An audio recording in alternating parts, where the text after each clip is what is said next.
Que a paz esteja convosco, Deus os abençoe. Bom, eu vim orando assim, sabe que eu gosto de falar, né? Eu não costumo seguir muito assim um tema. Eu achei que isso precisava dar uma mudada e aí decidi fazer uma série de estudo, né? Uma série de estudo para falar sobre a igreja viva. Porque, na verdade, a igreja nunca morreu, né? Ainda nesses tempos difíceis que nós atravessamos, ela ainda continua viva. Deus continua a operar maravilhas, milagres, embora em alguns lugares isso pareça não acontecer. Mas Ele ainda reina soberanamente e a igreja de Cristo ainda continua viva. E essa reflexão, na verdade, é mais para que a gente possa tentar alinhar algumas coisas que escaparam do nosso controle junto da palavra de Deus, não é? A gente precisa endireitar as diretrizes da igreja, visando aquilo que a palavra de Deus nos diz, nos ensina.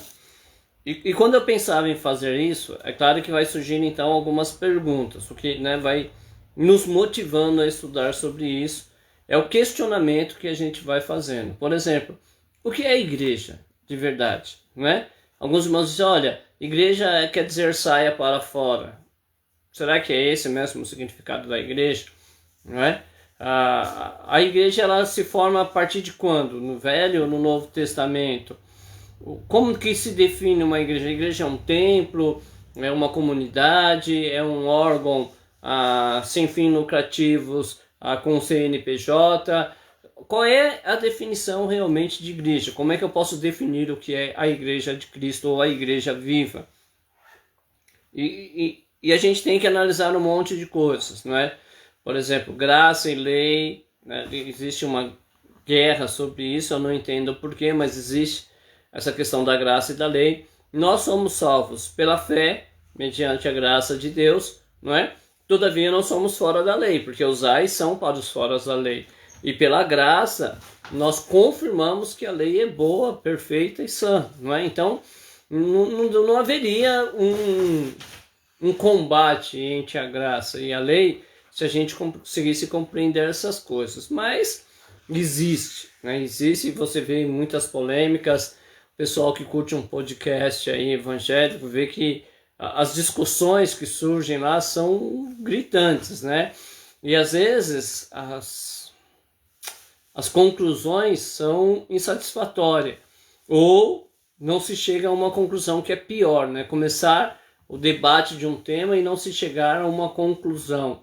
Mas cada um vai dar conta de si, e o que eu posso fazer simplesmente é trazer aquilo que eu sei da palavra de Deus. Não sei muito, né? É claro que existem homens muito mais sábios do que eu, é claro que existem homens muito mais estudados do que eu, mas eu não tenho nenhuma pretensão de ser dono de nada, de verdade, ou saber mais que ninguém. Eu quero ler os textos da Bíblia aqui e refletir com você, não é? Então vamos lá. A Bíblia diz assim, no livro de Atos dos Apóstolos, no capítulo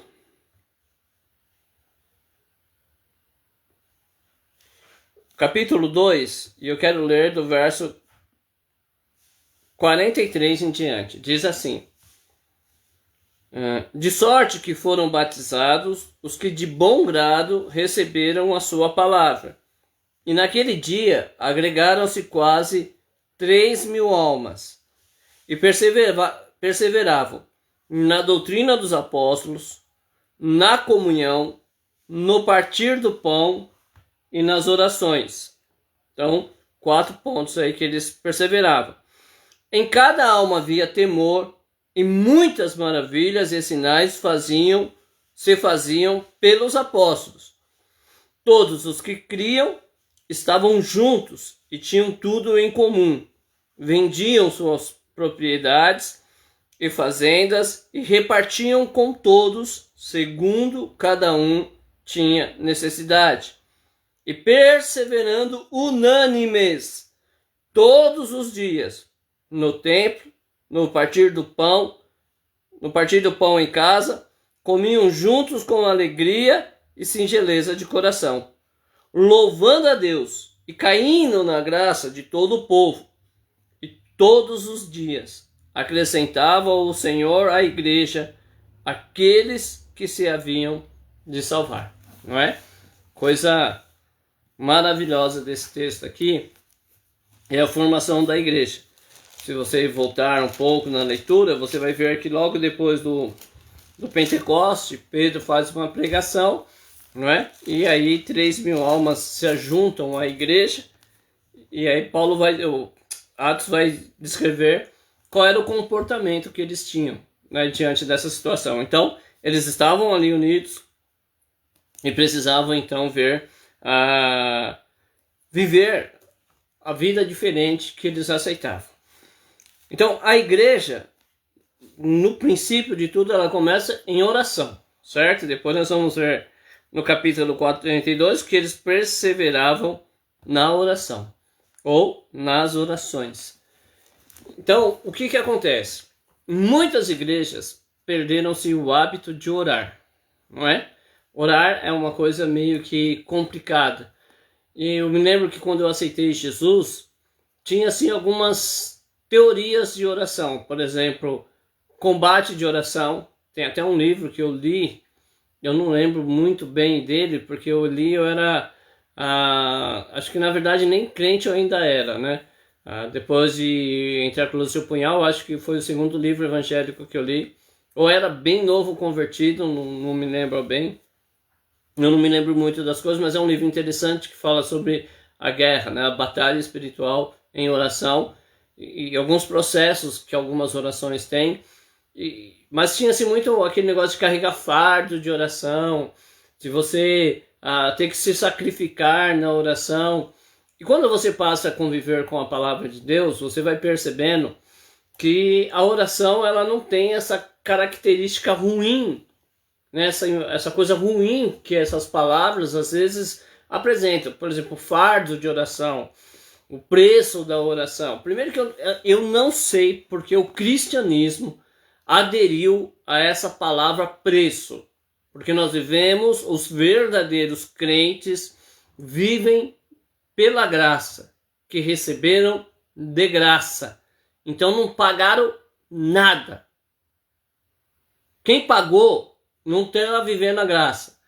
Quem está pagando preço não está vivendo a graça. Porque graça é graça, não é? Se você for a um estabelecimento, tiver lá uma promoção, até 3 quantidades desse doce é de graça. Você vai pegar 3 unidades, você não vai pagar. Agora, se você paga, aí não é de graça. Aí houve um preço. E tem outra coisa. Se você pega de graça um presente que você ganha de graça, não é? É sem mérito seu. Você ganhou, não houve uma razão. O pai não dá um presente para o filho só quando ele merece. Às vezes passa num lugar, vê alguma coisa que pode agradar o filho, ele compra e dá aquilo sem a criança ter feito nada pelo prazer de dar, não é? Agora, se você paga a preço, aí não tem graça.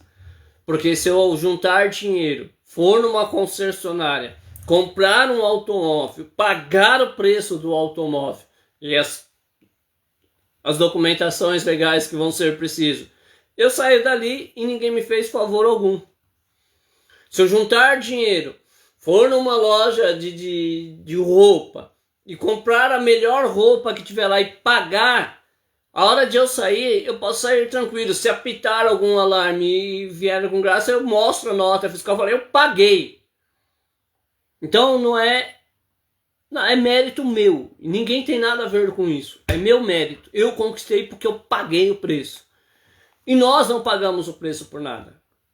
Jesus pagou o preço e nos deu o evangelho da graça. De graça. Não é? Mas algumas pessoas querem fazer o quê, né? Nem todos querem a verdade. Então, bora lá. Então, as pessoas tinham esse negócio, você tinha que pagar preço de oração era um fardo, e essas coisas negativas, eu acho que assustou tanto as pessoas que elas pararam de orar. Né? As pessoas hoje, elas não têm mais o hábito de oração. A gente, na grande maioria dos evangélicos brasileiros, a gente que se converteu, talvez a gente não tivesse hábito de orações, né? A não ser que você fizesse parte de uma outra religião que já te ensinasse a orar, você não tinha esse hábito. que nem eu, por exemplo, que era um banda voou por aí. Então, eu chego na igreja, eu não tenho hábito de oração, nem sabia o que era oração, mas aí o que acontece? A gente vai começar a orar, não é? Então, é difícil porque eu não tenho hábito, é difícil porque eu não tenho uma cultura. A igreja, ela perde ser a cultura da oração, né? Hoje, algumas igrejas acham que é besteira, por exemplo, vigília, é besteira, por exemplo, a oração dos montes. Deus não está só no monte, Deus não está só na vigília. A vigília, seja ela na igreja, no templo, no lar ou no monte, a vigília não tem a intenção de separar um lugar exclusivo para que Deus se manifeste, mas é um lugar exclusivo para que eu preste a minha adoração a Deus e a minha comunhão em oração, não é? Então a oração, ela é muito importante para uma igreja viva. Os avivamentos que nós tivemos, a base de todo avivamento é a pregação do evangelho genuíno. É uma palavra de vez de fazer, Deus é contigo, Deus vai te honrar, Deus vai fazer. É uma pregação assim, arrependa-se. Arrependa-se. Essa vaidade de que você tem, de que você é grande coisa, porque você prega, porque você tem uma credencial de ministro, porque você canta e tem colocação e entonação perfeita, isso é vaidade. Deus nem precisa disso. Ok? Isso é vaidade. Então, a gente precisa ter essa sensibilidade também. Então, vamos começar a entender um pouco essa questão da oração, não é? Porque também orar, pelo sentido, né, de ficar repetindo palavras apenas, também pode não ser muito legal. Porque a Bíblia chega a dizer, e eu vou mostrar isso depois, né, talvez até essa semana, que a oração de alguns é abominável para o Senhor. Por quê? Porque esqueceram dos mandamentos. E aí eu tenho que fazer uma pergunta já aqui para mexer com o seu cérebro, para te dar um choque mental aí, do seguinte: qual é o seu relacionamento com os mandamentos de Deus? Né? Como é que você está aí nos seus envolvimentos com os mandamentos de Deus? Porque se você esqueceu deles, até a sua oração é abominável. Por isso que às vezes eu vejo algum tipo de personalidade, né, de influencer, falando de Deus, de oração, essas coisas, eu fico meio assim, porque a Bíblia me diz que se esqueceu dos mandamentos, até a oração é abominável. A gente precisa tomar cuidado. Eu posso orar também em qualquer lugar? Não, claro que não. Existem lugares que eu não devo orar. Eu posso orar por qualquer pessoa? Aí depende do jeito que você quiser encarar. Mas a Bíblia também diz que você não deve orar por todas as pessoas. Existe um grupo de pessoas que você não deve orar. Espero que você já tenha aprendido sobre isso, não é? Então, oração não é eu querer só falar palavras e ter palavras bonitas, conhecer versículos bíblicos para colocar na oração, palavras acadêmicas magnânimo, exaltado ou esplêndido. A oração, ela tem muito a ver com a sinceridade do coração, irmão, não é? E aí você tem o seu jeito, né? Que eu não posso determinar o jeito que você ora, eu não posso determinar posição, palavras que você vai usar, porque você tem o seu relacionamento com Deus e eu sou intruso nisso. No meu relacionamento com Deus você também não pode palpitar. Por quê? Porque o meu relacionamento de Deus é exclusivo eu e Ele. O jeito que eu falo com Ele, o idioma que eu uso com Ele, é eu e Ele. Se você aprova ou não, né? A não ser que você veja que a minha oração ela está distante daquilo que é o querer do Senhor, ver que em mim não há a guarda do mandamento, né? Não há a lembrança dos mandamentos, e você percebe isso, então pode me corrigir, falar, pastor, você precisa mudar nisso, porque senão as suas orações serão uma abominação diante do Senhor. Então, em vez de agradar a Deus, a gente pode estar muitas vezes entristecendo. Quando ele fala do templo, né, que queria que alguém tivesse coragem de fechar o templo, porque ele não queria ver Israel entrando lá, porque eles entravam de qualquer maneira, sabe? Não tenho nada preparado, mas é para o Senhor mesmo. Irmão, eu nem queria nada, mas dá uma oportunidade, né? E Deus diz assim, eu tenho nojo de ver essas coisas. Eu queria que alguém tivesse coragem de impedir que isso acontecesse aqui, né? Então, para orar, existem alguns parâmetros que a gente tem que observar, né? Ou muitas vezes também a falta do conhecimento faz com que a gente se perca na oração, não é? Então pensa o seguinte, ó, eu vou pedir para você ir no consulado, né? No consulado, deixa eu ver um consulado legal, do Afeganistão, para que você tire um passaporte para ir lá, não é? Quando você chegar lá, se você não conhecer o consulado, se você não tiver uma ideia do que tem, você quando chegar lá, você vai sair perguntando para as pessoas, né? Com quem que você fala. Não adianta você explicar toda a situação. Ah, eu quero ir porque eu sou um pregador da palavra de Deus e eu quero entrar lá para pregar a palavra, edificar uma igreja. Porque talvez as pessoas não saibam te atender, não saibam te dar a resposta que você precisa. Mesmo que você queira falar com elas, porque você acha que está no consulado, todo mundo é daquele jeito. Assim também, às vezes, é a oração, né? Tem pessoas que... Ora, eu me lembro uma vez que eu peguei um cartaz de uma pessoa muito importante para o evangelho brasileiro, né? Tanto no Brasil como mundial, né? Porque o peso dele era esse, o peso mundial. E eu peguei um panfleto anunciando um trabalho que ele ia fazer, e aí estava escrito lá que, né, ó, convidamos você para comparecer em tal endereço, assim, assim, porque o homem de Deus vai orar ao anjo do milagre. O homem de Deus vai orar ao anjo do milagre. Parei para pensar um pouco, fiquei triste por conta que, na verdade, muitos evangélicos devem muito a esse homem, devem muito à obra que ele fez, mas orar ao anjo não tem base bíblica, pelo menos não que eu conheço, né? A nossa oração, o próprio Jesus nos ensinou a fazer. Tá lá, né? Hoje eu vou deixar você curioso se você não sabe, mas existe uma fórmula de se orar, né? Não é para qualquer ser. E muitas vezes nas orações do crente ele mistura tudo. E aí ele se sente perdido, porque ele fala com o porteiro e fala com informações, depois fala com o financeiro e fala com o administrador, então ele se perde na oração, né?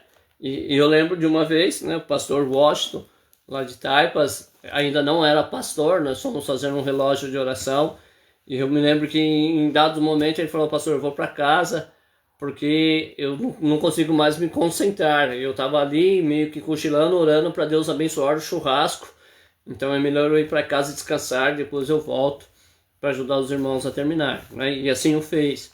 Que é bacana isso, né? Que de repente a gente está falando coisas que não fazem o menor sentido, né? E a gente precisa compreender isso. A oração ela é muito importante. Então, a igreja nasce na oração. Eles foram lá para o cenáculo, estavam orando, né? E aí veio o batismo com o Espírito Santo. Isso vai. Mas eles perseveravam também na doutrina dos apóstolos. O que será essa doutrina dos apóstolos? Não é? Porque quando eu aceitei Jesus, havia uma frase meio estranha, né, na época. Na época era comum, hoje é meio estranha, e é estranha de verdade, que assim, essa igreja não tem doutrina. E quando eu era novo convertido, eu fui ensinado que doutrina era a questão do regulamento interno, né? E quando uma pessoa falava que a outra igreja não tinha doutrina, ela não queria dizer que a igreja não tinha doutrina. Ela queria dizer que aquela igreja tinha adotado no seu regulamento interno uma condição de vida social diferente da dela. Mas ela não entendia isso. E ela dizia, ó, não tem doutrina. A palavra doutrina vem do relacionamento de aprendizado, de ensino, de estudo, não é? Então não ter doutrina é não ter estudo, não ter ali um ensinamento, né? Então, o que acontece? As igrejas têm ensinamentos. Todas as igrejas têm ensinamento. Cada pregação é um ensinamento, não é? É um ensinamento. Nós vamos falar de um texto e como se relacionar com esse texto e como esse texto se relaciona com você. Na grande maioria é assim, não é? Mesmo que seja de um enganador, mesmo que seja de um que busca vanglória ou que pela cobiça, ele vai te trazer um ensinamento. Só que todo ensinamento provém de Deus? Não. Não é? Não. Paulo ele nos alerta em diversas situações o perigo, né, das heresias, perigo da apostasias, o perigo dos falsos mestres, os perigos dos mensageiros de Satanás, né, dos obreiros das trevas. A gente é que abaixou as guardas, mas está na Bíblia. Nós fomos aconselhados a tomar cuidado com eles. Nós fomos aconselhados a prestar atenção que nem todo aquele que diz Senhor, Senhor, realmente vem de Deus. Nem todo que anda com uma Bíblia na mão é crente, né? Esses dias nós estávamos conversando no local de trabalho e eu estava lembrando de uma história, né, de Parque de Taipas, de um garoto que naquela época resolveu viver fora da lei, não sei nem se ele é vivo e nem qual é a situação que ele se encontra hoje, mas ele teve um momento de algumas guerras, né, que haviam nas periferias de São Paulo, e ele resolveu abrir a Bíblia, né, e fazer um espaço que guardava a sua pistola, e ele andava na rua com a Bíblia na mão, mas a pistola estava dentro da Bíblia, não é? Então, o fato de andar com a Bíblia não quer dizer que é crente, não quer dizer que é de Deus. Muitos enganadores usam texto bíblico. O próprio diabo foi confrontar a Jesus usando o texto bíblico. Então a gente tem que prestar muita atenção nisso. A doutrina dos apóstolos é a repetição daquilo que Jesus ensinou. Essa é a doutrina dos apóstolos, o ensinamento dos apóstolos. Tanto é que Pedro, quando ele vai, né, aqui fazer a pregação, antes, quando você vê, ele cita vários, né, o discurso de Pedro. Esses homens não estão embriagados como vós pensais, sendo esta a terceira hora do dia. Mas isto é o que foi dito pelo profeta Joel. Olha a doutrina dos apóstolos como começa, buscando lá os livros proféticos do Velho Testamento. Nos últimos dias acontecerá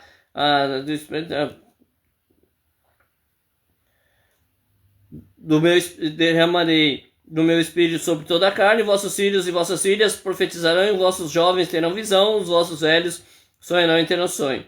Também meu espírito derramarei sobre os meus servos e tal. Aí vai falar do sol se converterá, e ele vai citar algumas passagens das escrituras do Velho Testamento, não é?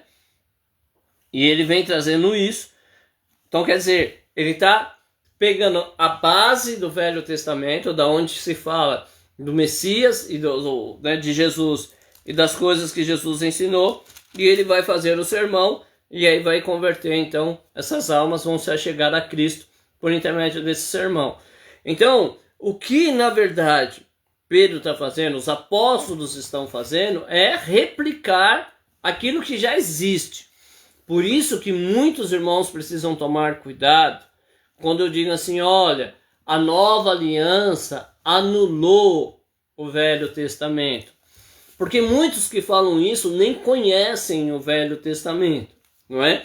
Muitos de que alegam que a velha aliança excluiu a antiga aliança, eles não sabem que a igreja, por exemplo, começa lembrando os livros proféticos daquilo que estava escrito na velha aliança, não é? Muitos que questionam a gente guardar alguns mandamentos, questionam, por exemplo, dízimo, questionam, por exemplo, sábado, questionam, por exemplo, a autoridade eclesiástica, fazem porque eles querem anular o Velho Testamento, não é? Eu, particularmente, eu acredito que a Bíblia, ela é para mim de Gênesis a Apocalipse, não é? A minha visão de fé me faz compreender que esses dois livros são importantes para mim. Até porque as coisas do mundo invisível me servem de espelho para as coisas do mundo invisível. E o Velho Testamento, ele vai relatar muito desse mundo visível no relacionamento com Deus, né? Se você pegar o Velho Testamento, havia o Espírito do Senhor, já se apoderava de alguns, né? Já se manifestava de alguma forma, mas não havia o Espírito Santo, né? Como o batismo com o Espírito Santo, não existia isso no passado, não é? Então eles tiveram alguns momentos em que eles foram preenchidos com o Espírito Santo, mas eles não tinham batismo com o Espírito Santo. E que essa é a grande mudança do Velho Testamento para o Novo Testamento. Não é questão de lei, nada. É a questão de que antigamente tudo era humano, tudo era do plano visível. Os inimigos eram visíveis, não é? As afrontas eram totalmente aquelas que você sofriam humanamente. Quando Jesus explica sobre graça, ele vai mostrar isso de uma forma mais coerente, dizendo assim, ó, se você se deitar com uma mulher, você comete adultério com ela. Mas na graça, se você apenas desejá-la no seu coração, ou seja, você não precisa ter contato físico com ela, mas você desejar no seu coração, você já comete adultério com ela. Então, veja que é isso que às vezes as pessoas não entendem. Que a doutrina dos apóstolos, ela não combate o Velho Testamento. Você não vai ver, lendo o Novo Testamento, nenhum combate ao Velho Testamento. Pelo contrário, as Escrituras dizem, segundo dizem as Escrituras, porque está escrito, é o que você vai ler no Novo Testamento. Então eles pregam sem menosprezar o Velho Testamento, não é? Até porque quando nós estamos no começo do livro de Atos dos Apóstolos, né? Então os apóstolos ainda nem tinham participado do concílio, que vai chegar no capítulo 15, eles não tinham feito essa reunião ainda não havia gentios no meio da igreja, é uma igreja judaica, é uma igreja com os membros todos, né, de origem do judaísmo, e o que acontece? Eles estão agora, a doutrina dos apóstolos, que não é uma teoria criada pós-ressurreição, pós-crescimento da igreja, não. Eles estão replicando exatamente aquilo que Jesus disse. Para que você tenha confiança nisso, é só você pensar no que Paulo diz. Ele diz assim, olha, seja meus imitadores, assim como eu sou de Cristo. Quando ele dá aquela opinião, acho que acerca do casamento, que ele fala assim, ó, não Senhor, mas eu te falo, porém, acredito que eu tenho o Espírito de Deus, né? Ele não está falando, é minha opinião particular.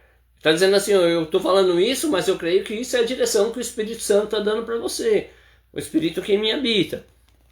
Então a gente precisa muito ter essa sensibilidade, para que a gente não comece aí a criar, né, apostasias, filosofias de que não existem biblicamente falando. Então vamos lá. Perseverar na doutrina dos apóstolos, na comunhão. Então, é uma outra coisa que a gente precisa refletir. Comunhão. Eu não posso ter comunhão isolado do corpo, irmãos, né? Quando a gente for mais aprofundar aí, eu não sei quantos episódios vai ter esse estudo, eu não sei de quantos temas nós vamos falar, porque falar de igreja envolve muitos temas, irmãos, né? A gente tem que falar de oração, de santidade, a gente tem que falar da doutrina, a gente tem que falar da comunhão, do partir do pão, a gente tem que falar dos hereges, a gente tem que falar dos apóstatas, dos falsos doutores, a gente tem que falar de tudo o que acontece, né?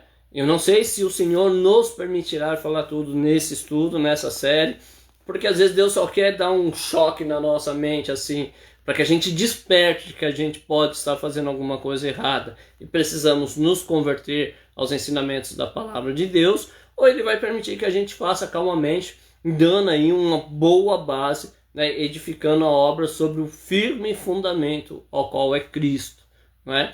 Então, eu não sei, mas a comunhão também é muito importante. A gente precisa ter comunhão. E aí você vai, mas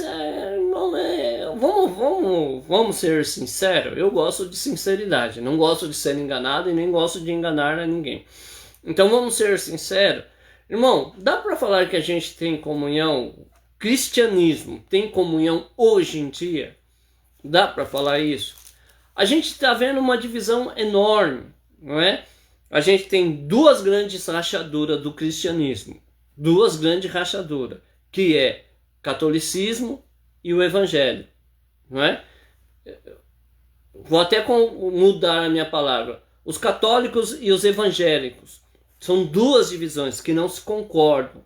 Já está errado nisso, porque os cristãos Eles têm que falar todos uma mesma coisa, ter uma mesma doutrina, não é?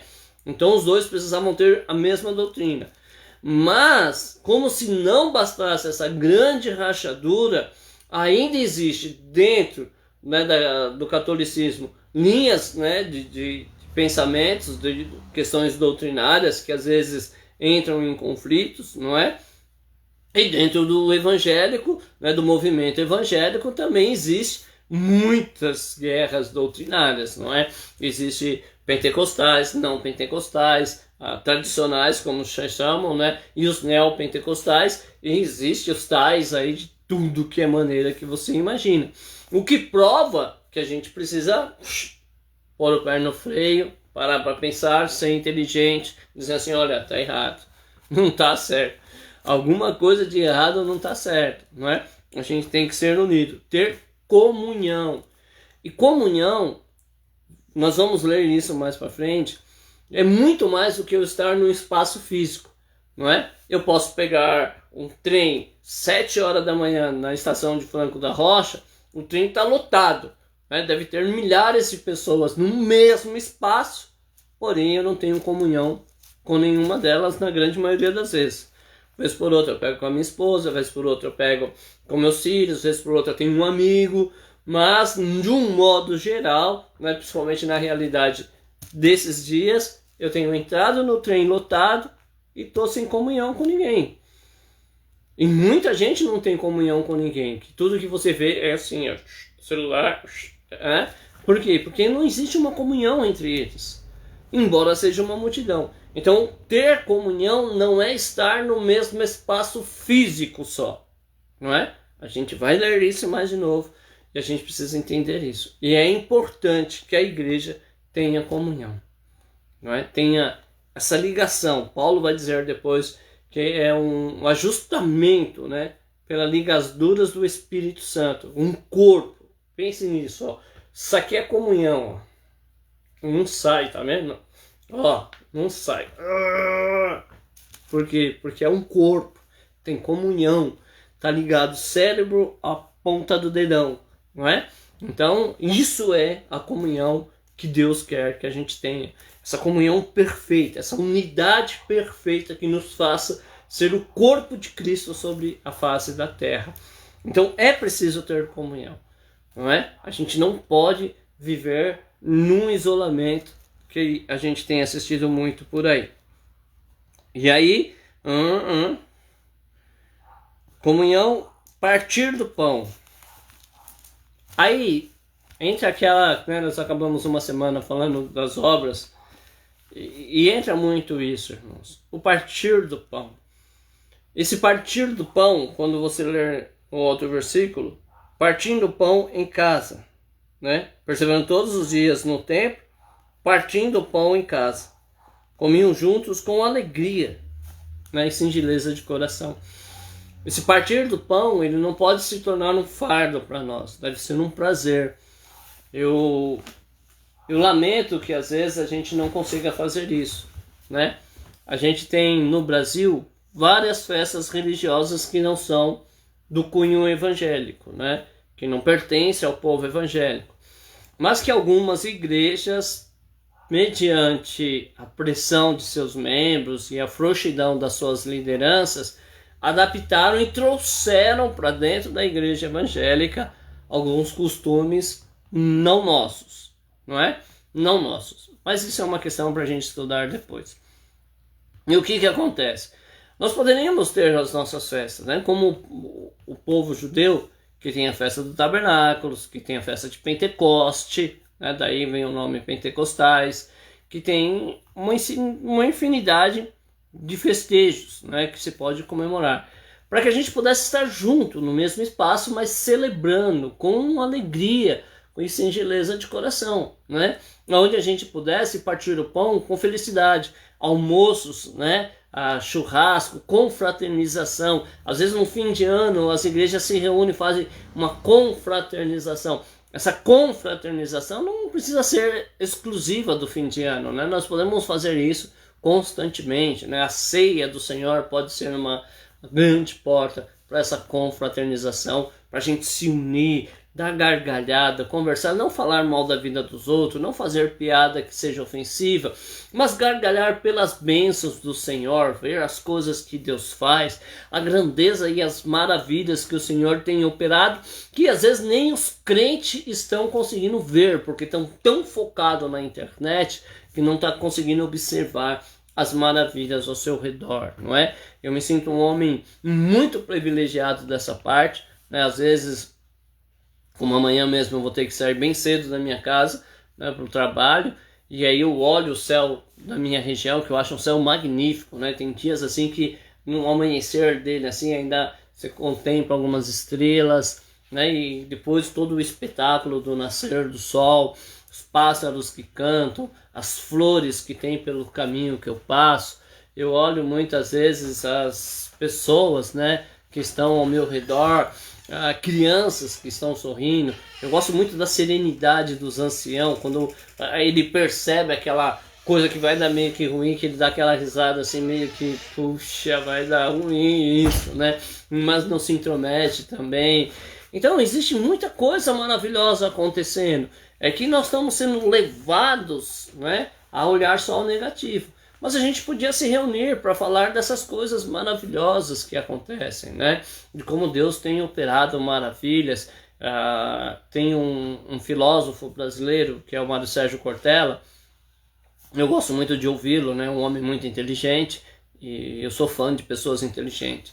E ele conta, né, acerca do seu pai, né? Numa das palestras, não sei se ele conta em mais, mas eu já vi alguns vídeos dele falando sobre o seu pai.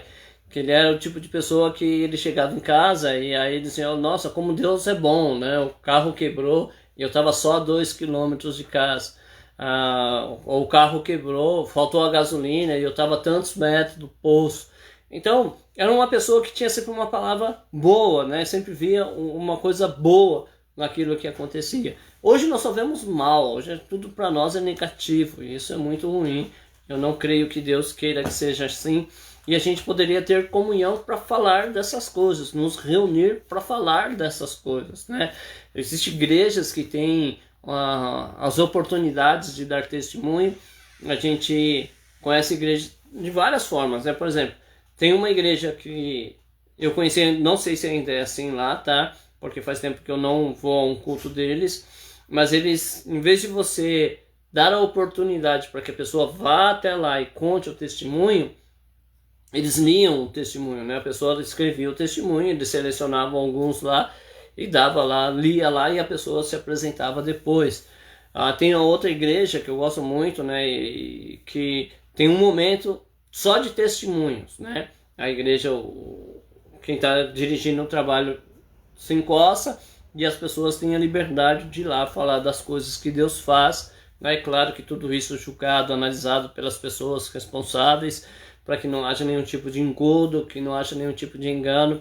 E isso é maravilhoso, quando você vê das coisas que Deus faz, as grandezas, né? Pessoas que às vezes estavam na necessidade. Eu vou contar isso porque isso ficou muito gravado em mim, né? Foi na época da congregação cristã, eles têm um culto que chama Assembleia dos Santos, né?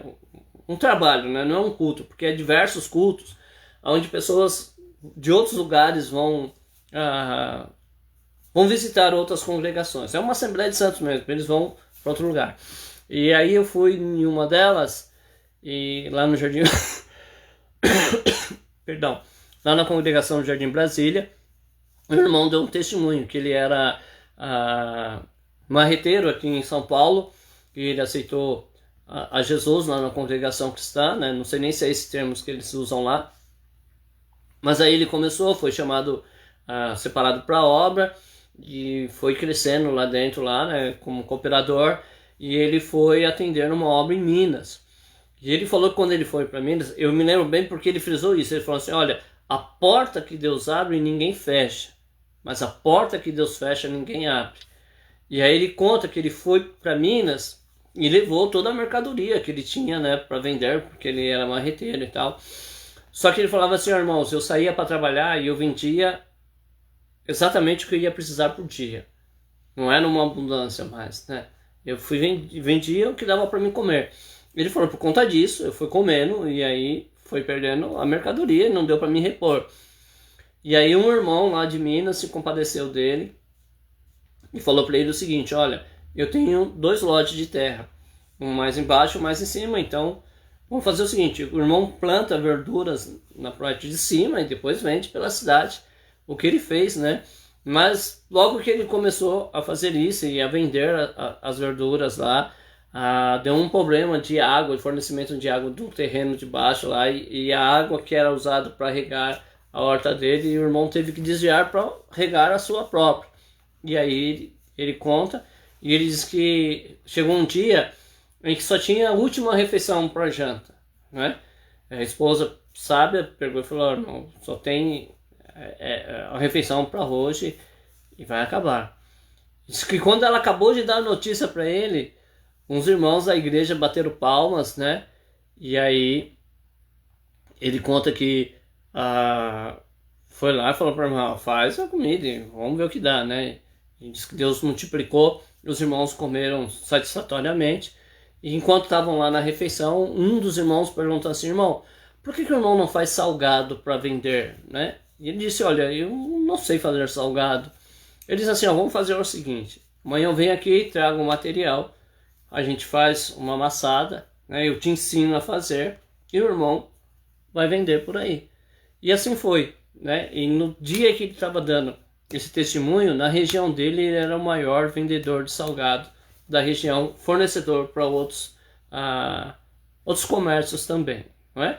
Então são coisas que Deus faz maravilhosamente e que às vezes a gente acaba não esquecendo, né? Eu mesmo estou trabalhando num lugar e eu não tinha nem a pretensão de ir, mas Deus trilhou um caminho, né? E agora eu estou lá trabalhando para a glória de Deus, não sei por quanto tempo, mas estamos lá louvando e agradecendo a Deus.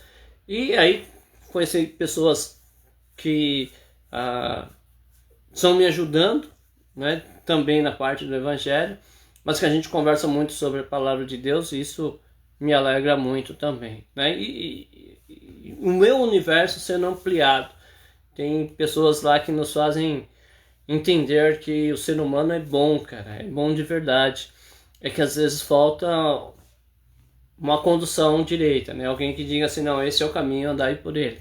Mas eu creio nisso. Bom, então nós vamos estudar sobre isso. O que é a igreja, qual é o dever da igreja e a diferença da igreja de Atos para a igreja atual.